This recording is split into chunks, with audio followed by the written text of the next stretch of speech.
I was fascinated by a pamphlet I saw in the cathedral in Quebec City on a visit there in 1955. It said it was a church, of course, oriented pamphlet that said had pictures of the North Shore, and the words were, "We will be there somehow, sometime, with the ministrations of the church." And I had been ordained in the Episcopal Church as deacon in 57, a priest in 58, and then worked at Choate School as chaplain. In 1950, we took an exploratory trip to Sept-Îles and on to Harbour. That's 45 years ago. And then the Archbishop of Quebec, he was Archbishop of the province, and it was Archbishop Harrington. It was a legendary character, and he was at the time of his return, but he knew the coast perfectly. But all of his travels had been by small boat, the mission boat, all the glad tidings, and also in the wintertime by boat team. And he's a brilliant New Testament scholar. In the event, I talked with him and I said, I'd like to do this, but I said, I love aviation, and what about using an airplane? He said, well, okay, we'll give it a try. Anyway, I gave Archbishop Karen a ride in the plane up, not too far, along the St. Lawrence River. And then when we came back, he said, well, I have an idea. We'll take the man from Harrington, the incumbent who was in charge of Harrington. There was no Chevrolet at that time, but Kagaska and Mutton Bay and Tabatcher, and sent off on a well-earned holiday for 6 weeks during the summer, and perhaps would take his place. And I said, well, that'll be great. And so in July, late July of 1960, I flew from Sept-Îles, all the way from Wellington, Connecticut to Sept-Îles, and at that time I was flying a Cessna 180, exactly the same color of the airplane that I'm flying now. We never changed we had 3 or 4 different airplanes, we never changed the color. When I came down the house and people were waving, as soon as I got to Kagaska, people were waving, knew that a minister was coming who flew an airplane. And so we arrived in late July of 1960, and it was an extraordinary summer. It was really the best summer of my life until that point. And I didn't know the country that well, but I decided I would explore, and so I went out alone from time to time and would go as north as Nain, Labrador, the northernmost community on the coast of Labrador. And a few times I tried to get over to Kuujjuaq, which in those days was called Fort Chime, and got caught in early August in a snowstorm and had to turn back to Goose Bay or Northwest River and then fly back to Harrington. But that summer I covered the waterfront, to say the least, and the bush. And I just, I couldn't, I didn't want to leave, and it just couldn't resist trying to come back or continue and do the sort of work the bishop had assigned me to.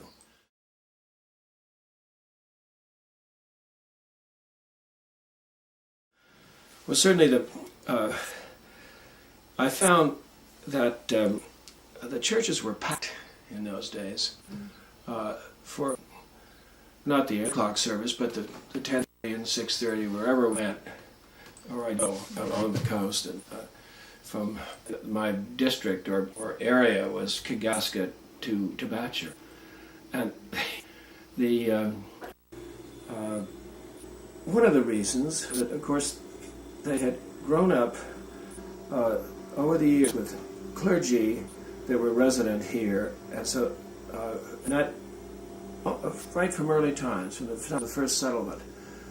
I think at first there might have been one clergyman who traveled the entire coast and so that they might not see him. They knew that they had the minister. They knew they had the priest. You see there, and wherever that man went,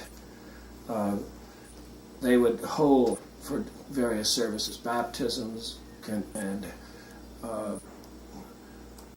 funerals were so difficult. It depends on their time, and they could hold, and you could wait for the priest to arrive. But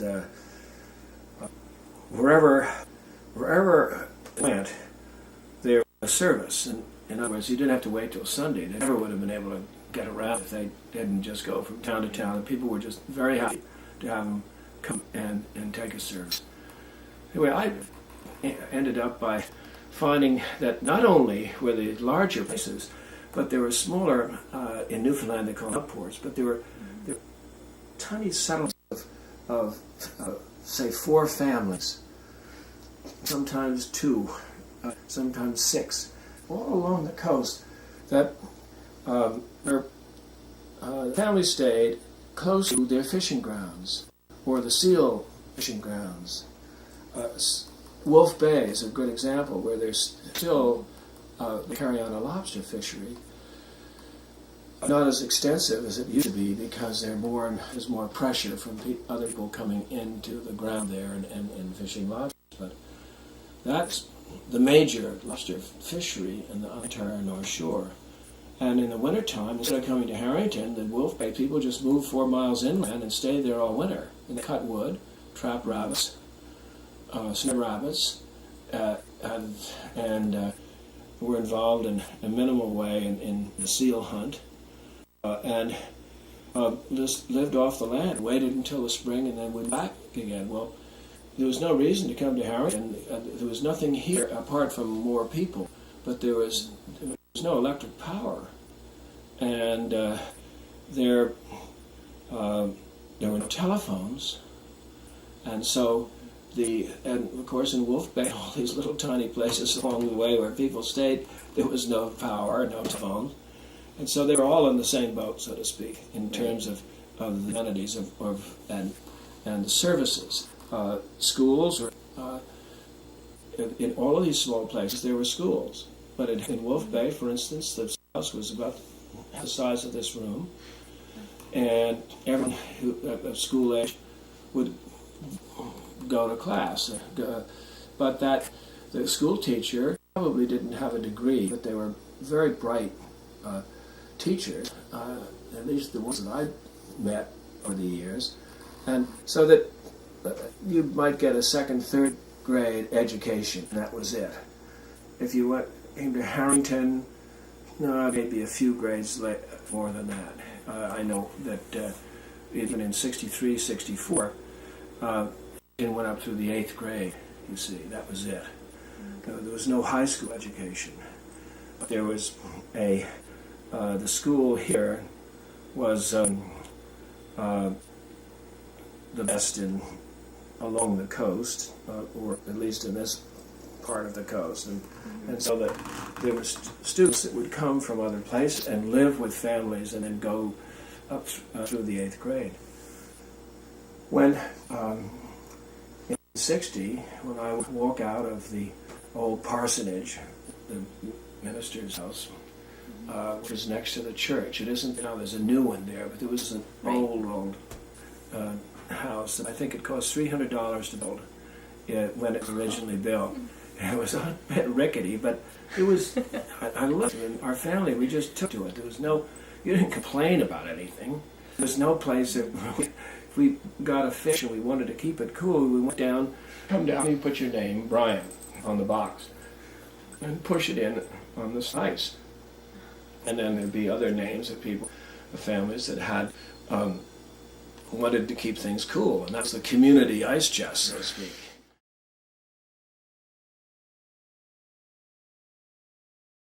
There was a telegraph system, and I don't know when that was put in, but it was probably back in the 20s. But the telegraph system was the only way that you could get a message from one place to another. And the telegraph operators were absolutely unbelievable in terms of their ability to use the keys and code, the Morse code, to send messages on the telegraph, and but that was a communication.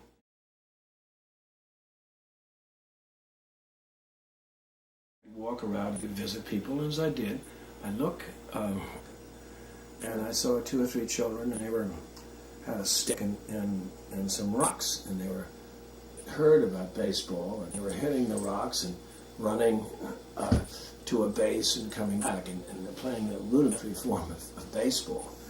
And they would be climbing over things and doing. And these are children, let's say, from 9, 10, 11, 12, just before they might enter the fishery with their parents or grandparents.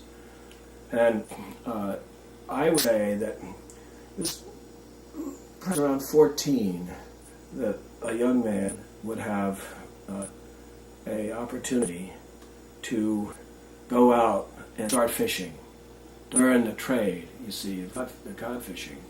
And that was the major industry. But those younger sat around doing nothing. They were idle, or they had to just make do, because their mothers were housekeepers, and they worked hard. I mean, as they still continue to. I mean, it's incredible. Now, what do the young girls do? Well, again, they had very little to do. They, at some point, would learn how to sew and their mother's work, and go on from there. And you'd see them running around and playing as young children, but there was really nothing for them to do apart from conjure up and through their own imagination by themselves, but no one leading. I mean, how the mother couldn't go out and say, "Okay, now this'll everybody come in. Here's what we're going to do now. We're going to go and take a hike. We're going to go and play capture the flag. Tonight we're going to take a camping trip." Are you kidding? No way. And the fathers couldn't do that because they come back late at night. They fished all week long. They never touched a thing Sunday. Nothing. I mean, you had to wood in. You didn't. There was no games. No nothing. On Sunday, you stayed in the house, and walked in the dock, and you had your fine clothes on, and you went to church. And those Sabbatarian rules just continued right on until the 60s. And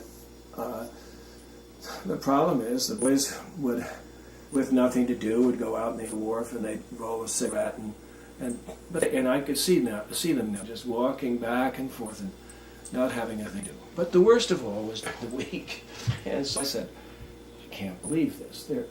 Somehow there's a way to motivate and excite these young children, and because I had grown up in camps and working at camps for children, and also being a teacher at Choate School and the chaplain and coach, because athletics was such a part of my life, and I said, oh gosh, what an opportunity to develop something here and give them some organized games, and then see,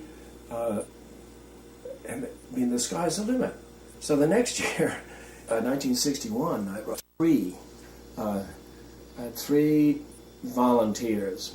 As a matter of fact, I took them more or less one at a time. They stayed in 7 islands. I'd take one for 2 weeks and be in the plane with me. And I remember one boy from Florida who Wiley Reynolds, who couldn't believe it. We went to Harrington Harbor on the Labrador coast, and there's icebergs in the harbor. And then poor Wiley, he'd never seen anything like it.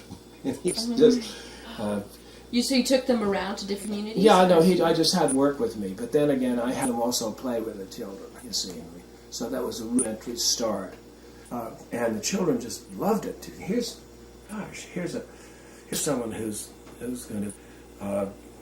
here's a Pied Piper. Here's a person who's going to go out and take us. And then, gosh, Carver's Pond up on the hill. Oh, yeah, we can. Well, we don't know how to swim. No, they didn't know how to swim. But we can. Here's someone who wants to teach us to swim. So they started doing that. That was 1961. 1962, we had about 18 volunteer workers.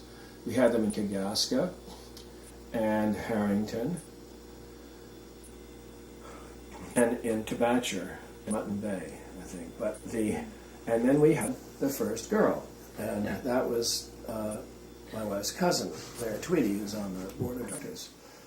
And she worked in Kagaska and also at Harrington.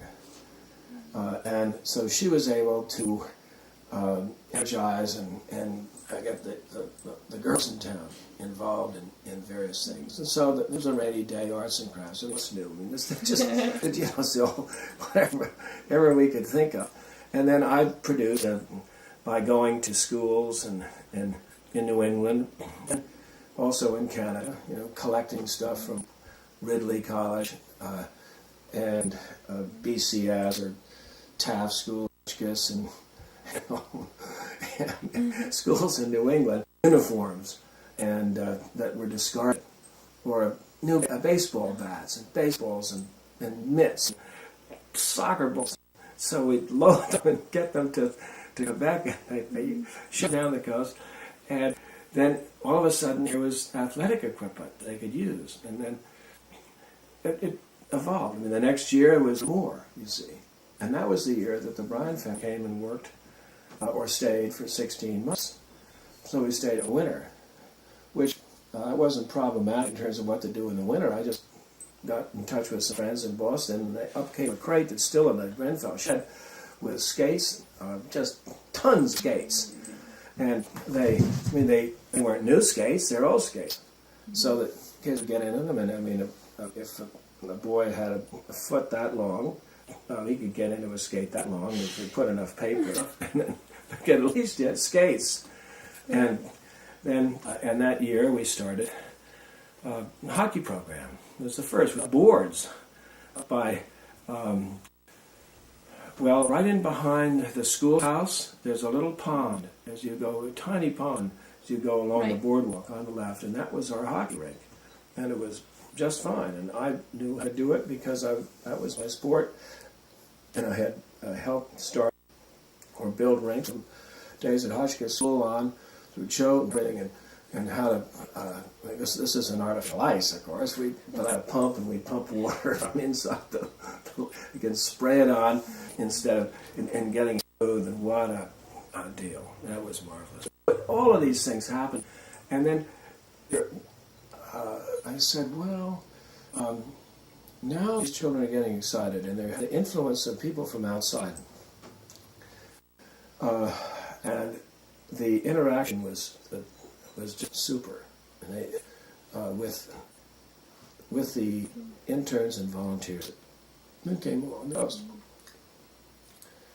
The next thing was, how about seeing if we could find the most talented and motivated of the young people and to get them to perhaps go on with their education.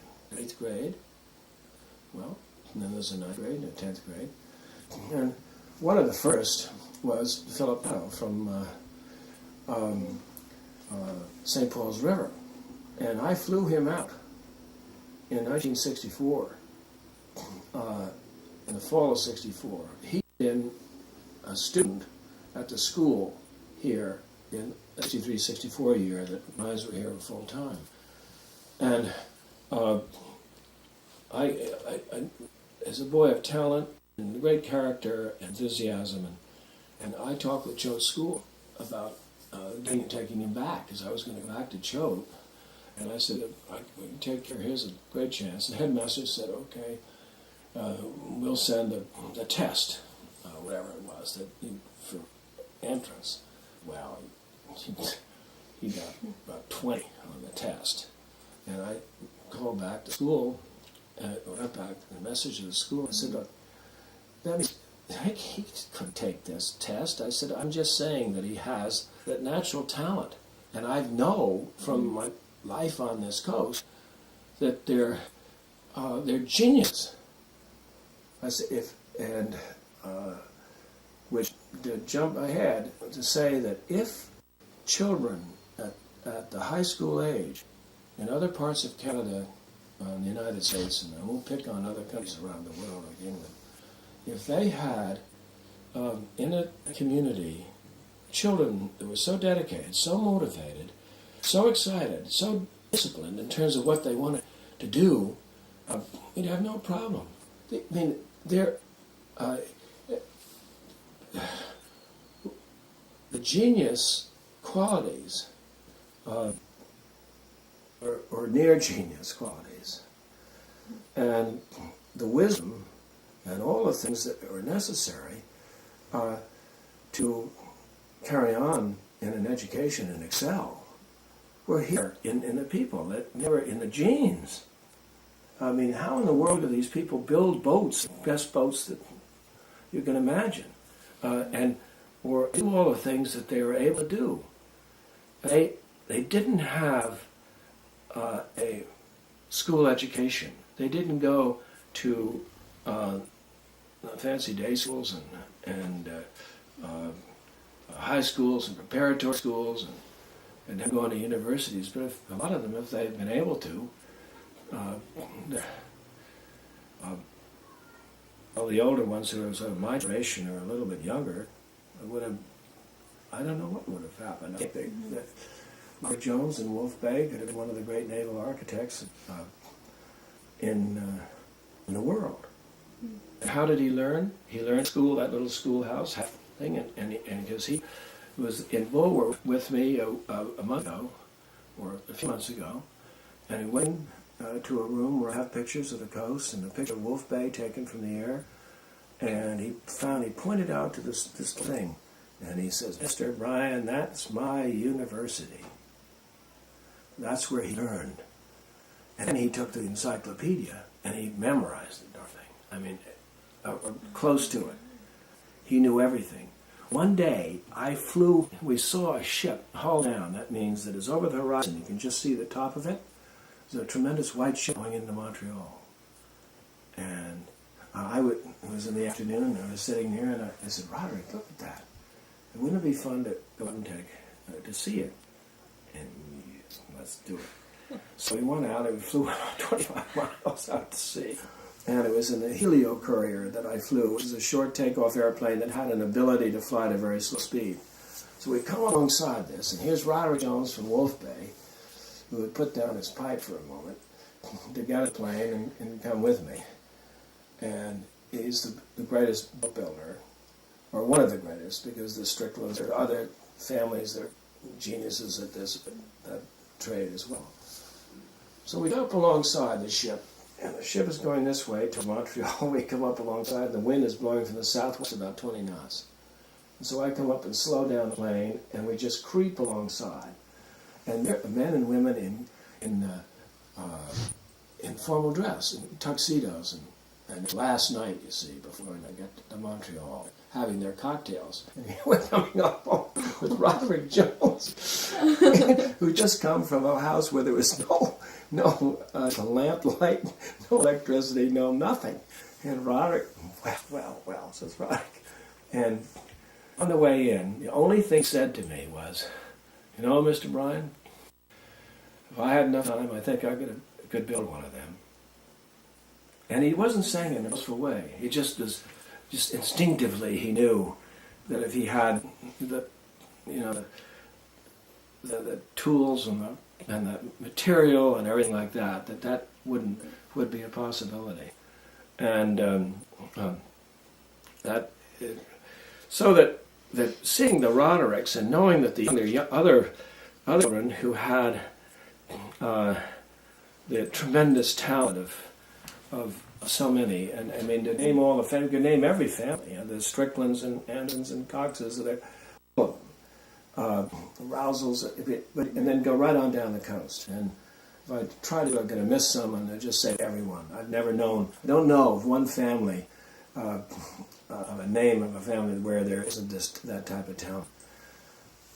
So immediately we started working on getting them out to school. Now, Philip Nadeau, I picked up from St. Paul's River.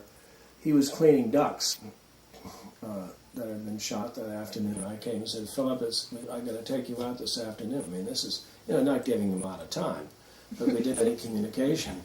So Philip drops what he's doing, and he gathers together a few things in his kit, and off we go. Philip, you can imagine the time we get to Quebec City, what Philip is, I mean, how the shock, the culture shock of all that.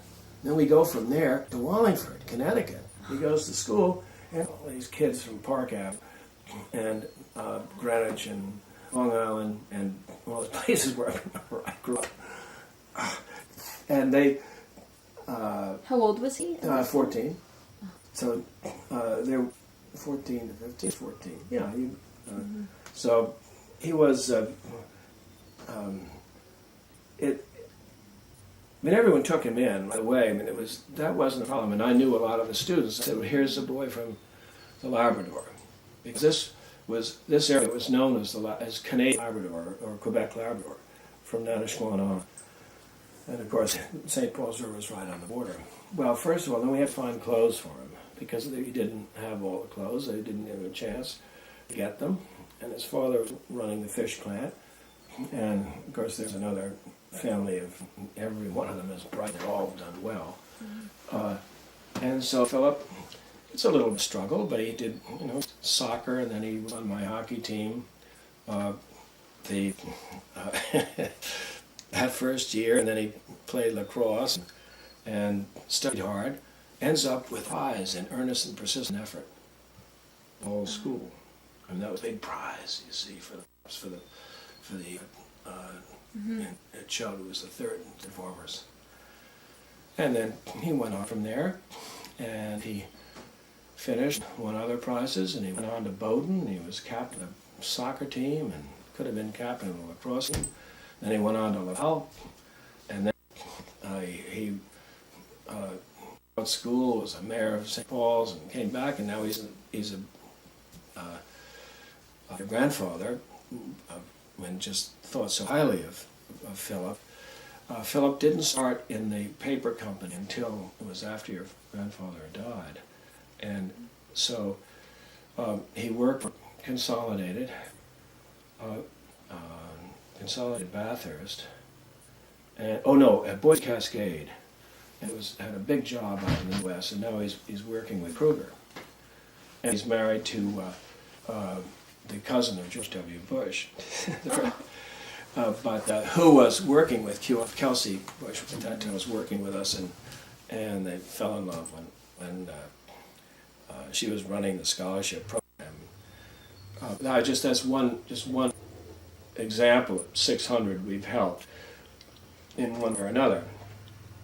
Some in anything and everything I can think of, every trade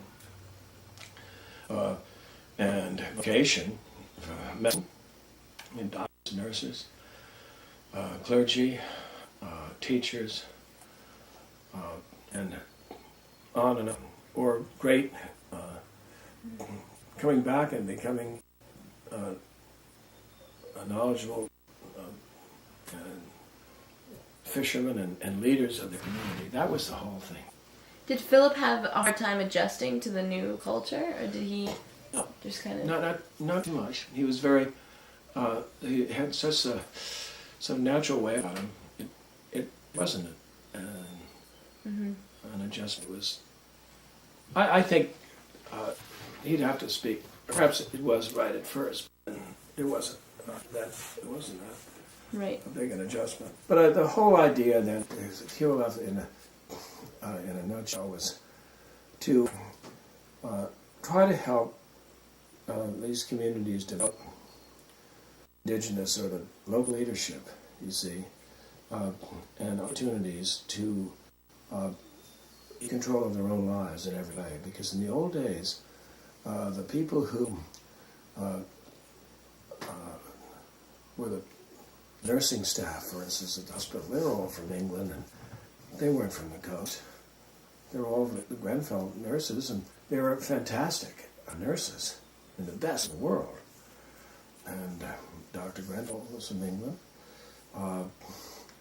The clergy were from all outside. They were from Canada or from England.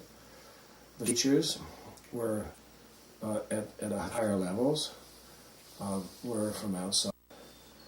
And the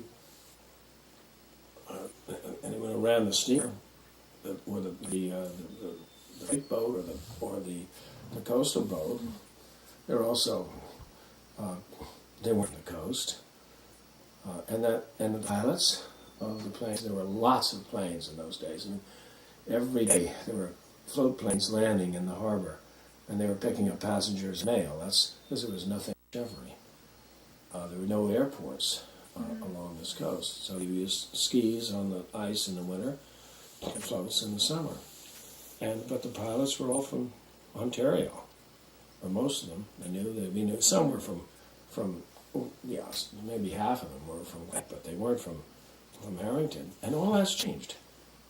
No, and I think that it isn't. If QLF hadn't come along, I think it would have evolved. I can't say that we're responsible for it, but I think that we were honest and helpful in the early days, and continue to be, because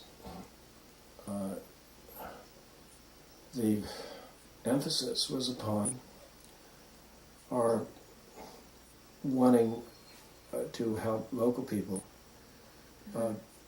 do whatever they wanted to do, and encourage them in that regard. So if someone said, well, I want to be a seamstress, and a really good seamstress, and go to seamstress school, you didn't say, well, that isn't, we only help people who are going to go into medicine. None of that went on. And I think that the fact that outside people, meaning people from off the coast, coming here as interns and volunteers, and hundreds of, if you take Labrador, New Brunswick, and the Labrador coast, the Quebec North Shore, I don't know what it is. I know it's about 1,400. That there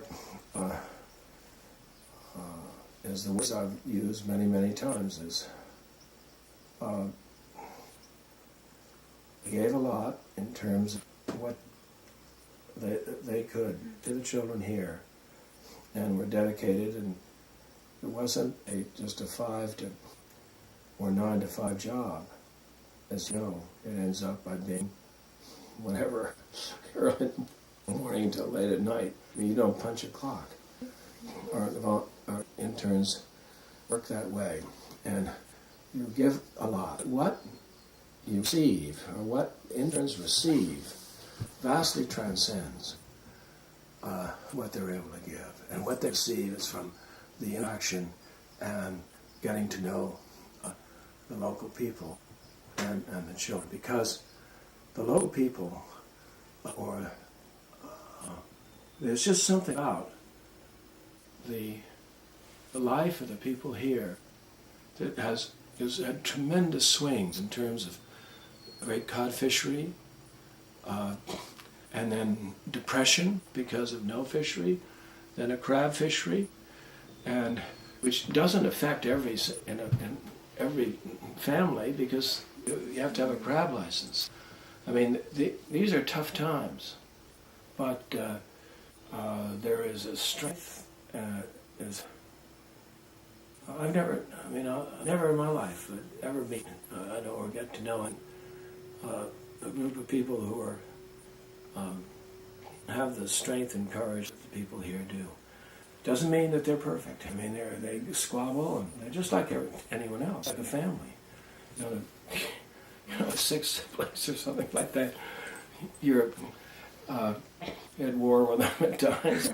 This is what happens with families on the coast, and it's perfectly natural. But that doesn't. Anyone and everyone is, no matter what their feeling might be, or in competition with another family, or some resentment for some reason, small or sometimes large, but usually small. If you were to take a person who was at odds with another family, to the point where they're saying, I'm not going to do any, this and that, just writing them off. And then they find that a member of that family is lost out at sea, who they're going to be, pow, they're not going to even hesitate. They're going to go.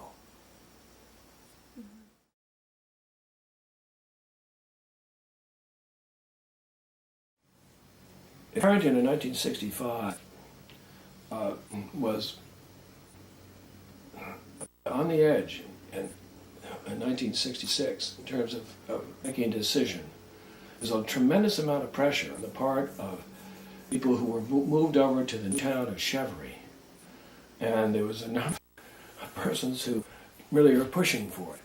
And they actually, what they did was they just took their houses and put drums on the floor and floated them and towed them, literally towed the house over to Chevry and put them up on the shore. Most of those houses on the shoreline in Chevry, when you go in there, they came over that way. Some may have come over on the ice, and that would have been dog teams or skids and everything else in the winter. But then, of course, now there have been a lot of houses built there. And the houses just came from Harrington. Everybody said, oh my God, Harrington's going to go, and there's good water. We don't have, and that's a problem in Harrington, we didn't have water, potable water. So you had to go inside and get water, and people said, well, we're fed with this. What a chance. And also we'll be on the mainland, we don't have to worry about ice out or freeze up and ice out. That period of year we only use a helicopter now. In those days the helicopter wasn't operating, so you were stuck.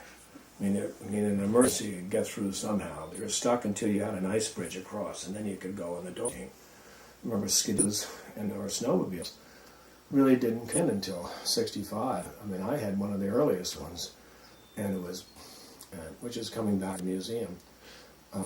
It's in perfect condition. I've restored it. But, that machine is 40 years old. And now, everyone, it's like a family with two cars, or whatever. Everyone has a few.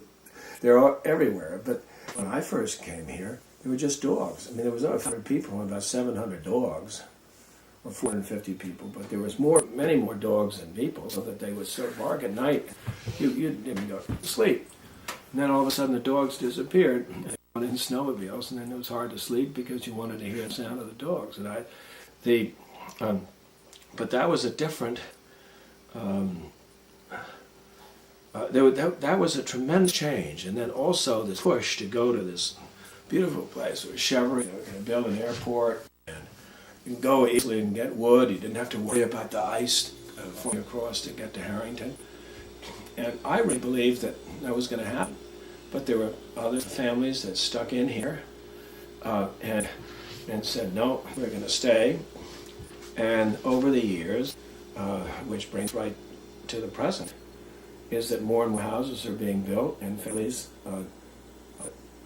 their children going up to school who've been to the big city and the bright lights, who say we want to be here in Harrington.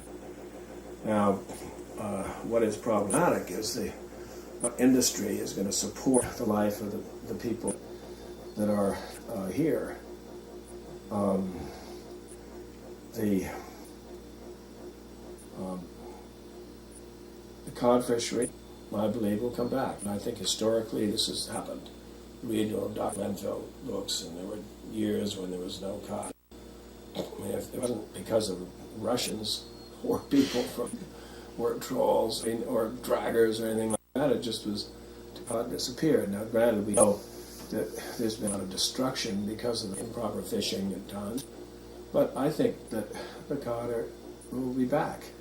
And then there's a crab fishery. When the cod are back, then probably the crab fishery will decline a bit, because the cod kept the crab down as a result of the cod eating the small crab. With no cod, then the crab were able to grow. And in the mid-70s, I had a friend who came here in a big boat, and he had his captain of his fishing boat. It was a sport fishing boat, but a big one. He was going after tuna. And the captain said, when he saw people throwing the crab off out of the mist, he said, hey, don't do that. You're going to find that's going to be worthwhile someday. In those days, cod fishing was good, and the crab, so there weren't that many crab. Well, I know how this is just an ongoing situation involving the experts and the biologists who trying to determine what's happening. And it's an exact science in many ways. Not that they're brilliant, but it's like the weather. You can't just be sure of what's going to happen. But there are other things, other possibilities, and I believe this community. If we could just snap back to 1966 when people were moving to Chevery and compare it, and then if you could just look outside, look around, and then think now, this place isn't going down the tubes. And of course, they would like to have a road, and I understand how much that would mean to them, but right now they can't even get a road from Romaine, from Nadashwan into Kagaska, which is full ground and easy because of the problems of political problems when Native people going across the Nadashwan River. But from there they could go on to Romaine. There's going to be some very tough sledding along and road building east of here. But their plans, and they'll figure it out. And I know that people want it, and if they want it, I support it. I just, it's going to be interesting to know where the money's going to come from and how they're going to do it. But the airports have made a change. Chevery now grown with a major airport, and you can bring in a sizable jet plane into that field. And it's been improved. I think that instrument landing systems and all of that would be a great help.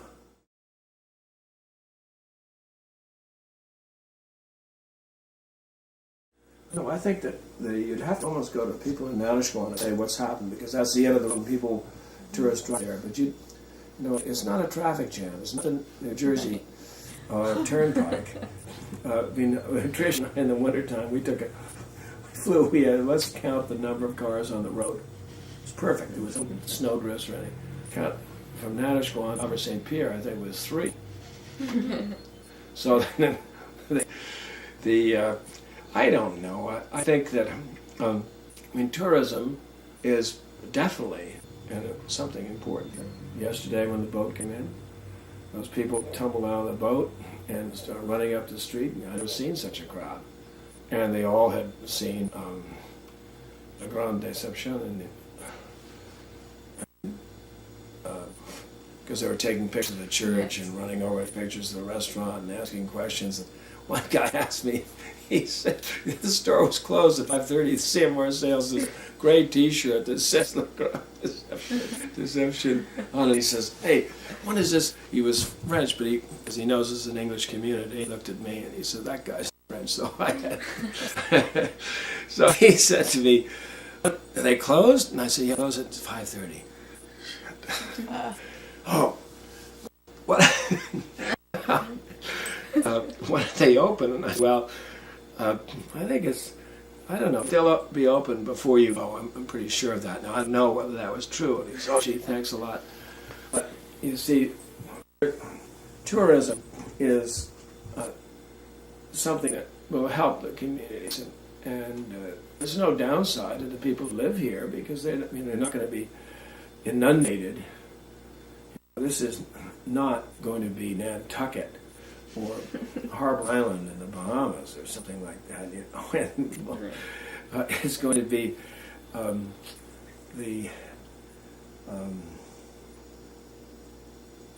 I think it will help the economy, but I think the handicrafts, and it's too bad that that's going down the tubes. The handicrafts is very labor intensive, and so that people aren't, going to take the hours to make one of those hooked mats, something like that, and then put it in dollars. Good grief, you would be able to pay for it, because it is labor intensive, and so younger people aren't doing it. You see, as soon as television and when the electric power came, then television, and the telephone, which we mean on the telephone half the day, not because I want to be, but I am. And if you were to think of the impact on television, it is tremendous. I mean, I found just going around after television started, going around and visiting people, they'd leave the television on. It'd be on all the time. You could hardly get to shout at them, and then they'd be watching because there'd be something on that they're. I mean, you've experienced this. The way it is in our house. And that makes it difficult. There were days when, before television, before anything, if I came into a house and people were going to sleep, and I came into the steak, they'd say, "Is that Mr. Bryan?" And then, yes. I said, "Well, no, I'll come back." No, we're coming. They'd be get out of bed, come down, because they want to talk, because there wasn't anything else. If the TV, they might have said, "Well, gee, can you come back tomorrow?" But and it has an effect on children. You can't to get children out to do things, and that's hard. But that happens everywhere. That's where you have problems everywhere in the world.